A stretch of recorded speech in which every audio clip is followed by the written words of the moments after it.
हर हर महादेव। मेष राशि जुलाई 2026 आपणकर द्वितीय भाव में शुक्र ग्रह रही। द्वितीय भाव हेउछि धन परिवार। शुक्र ग्रह स्वराशि अच्छा। दाम्पत्य और प्रेम संपर्क में सुख बढ़। आकर्षणीय व्यक्तित्व, कला, संगीत, सौंदर्य और सृजनशीलता रुचि बढ़।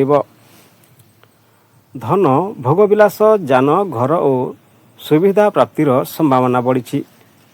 समाज रे लोकप्रियता और भल संपर्क गठन में साहाय्य मिले। व्यवसाय, फैशन, सौंदर्य, संगीत, अभिनय किंबा कला संबंधी क्षेत्र में सफलता मिलिब।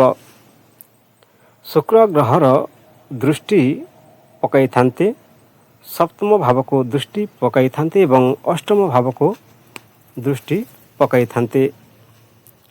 सप्तम भाव रे दृष्टिर फल हेउछि दाम्पत्य जीवन रे सुख आकर्षण बढ़िब। सुंदर, शिक्षित किंबा संपन्न जीवन साथी मिलिब।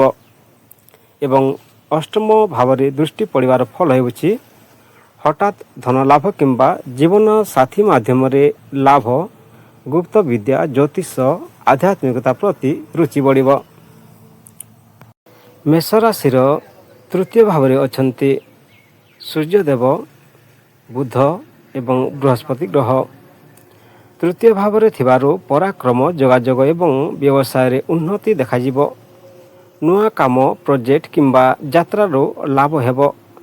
जोगाजोग को बढ़ाइब, जहा भूल बुझाबुझी को समाधान करिबारे सहायक होई पारे। सूर्यदेव, बुध और बृहस्पति दृष्टि सप्तम दृष्टि नवम भाव में पड़ी। बृहस्पति पंचम दृष्टि सप्तम भाव में रही। सप्तम दृष्टि नवम भाव में रही एवं नवम दृष्टि 11 भाव में रही। सूर्य निकट में बुध किंबा गुरु अत्यधिक निकट में थिले अस्त होइथाए। सेमानकर शक्ति कमी पारे। केबे केबे अधिक आत्मविश्वास, जित किंबा मतभेद देखा जाई पारे। भाई मेष राशिर पंचम भाव में रही मंगल एवं केतु। पंचम भाव प्रेम रे मंगल और केतुर संयोग रही। यह भावना रे तीव्रता, अधैर्य किंबा हठात मतभेद सृष्टि करिपारे। शिक्षा और संतान, मंगल केतु पंचम भाव में थिबारु पढ़ारे एकाग्रता कमिब। संतान संबंधी चिंता किंबा मतभेद होई पारे। मंगलंक विशेष दृष्टि चतुर्थ दृष्टि अष्टम भाव में रही। सप्तम दृष्टि 11 भाव में रही एवं अष्टम दृष्टि 12 भाव में रही। मंगल केतु जोग जोगु राग एवं तड़ित निष्पत्ति दूरे रहिबा उचित। मेष राशिर एकादश भाव में रही राहु। लाभ और नुआ सुजोग राहु एकादश भाव में रही। राहु कुंभरे थिबारु आय, लाभ और नुआ संपर्क लाभ मिलिब। अप्रत्याशित आर्थिक सुजोग मध्य आसिब। आय बढ़िबार सुजोग मिलिब। राहुंकर दृष्टि पंचम दृष्टि तृतीय भाव में रही। सप्तम दृष्टि पंचम भाव में रही। नवम दृष्टि सप्तम भाव में रही।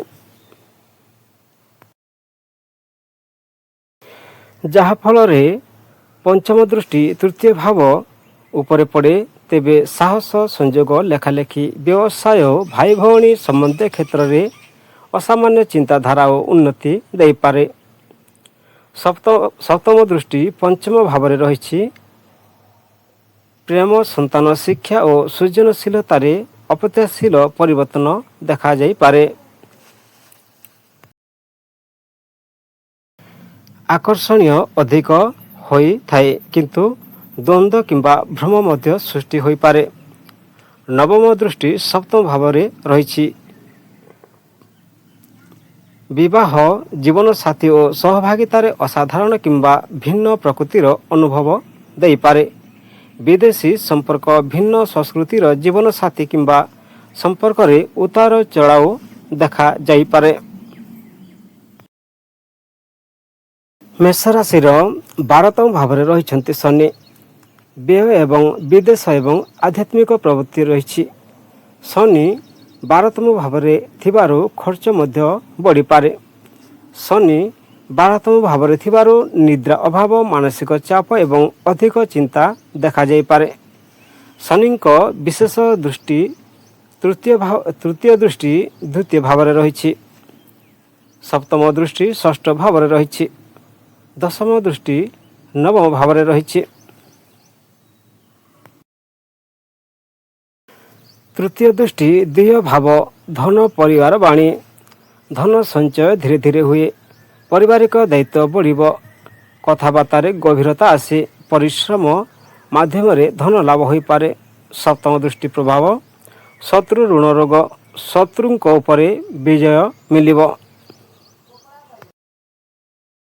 କିନ୍ତୁ ଧୈର୍ଯ୍ୟ ଆବଶ୍ୟକ। ଚାକିରି ଓ ସେବା କ୍ଷେତ୍ରରେ ସ୍ଥିରତା ଆସେ। ଦୀର୍ଘସ୍ଥାୟୀ ରୋଗ କିମ୍ବା ଚାପ ପ୍ରତି ସତ ରହିବା ଭଲ। ଋଣ ଶୋଧ କରିବାର କ୍ଷମତା ବଢ଼ିପାରେ। ଦଶମ ଦୃଷ୍ଟି ନବମ ଭାବ, ଭାଗ୍ୟ, ଧର୍ମ, ପିତା, ଗୁରୁ। ଭାଗ୍ୟର ଉନ୍ନତି ବିଳମ୍ବରେ ହୁଏ କିନ୍ତୁ ସ୍ଥାୟୀ ହୁଏ। ଧର୍ମ, ଆଧ୍ୟାତ୍ମିକତା ଓ ନୀତି ପ୍ରତି ଗଭୀର ଚିନ୍ତା ଆସେ। ପିତା କିମ୍ବା ଗୁରୁଙ୍କ ସହ ସମ୍ପର୍କରେ ଦାୟିତ୍ୱ ରହିଥାଏ। ଭିଡ଼ିଓକୁ ଶେଷ ପର୍ଯ୍ୟନ୍ତ ଦେଖିଥିବାରୁ ଧନ୍ୟବାଦ। ହର ହର ମହାଦେବ, ବନ୍ଦେ ମାତରମ୍।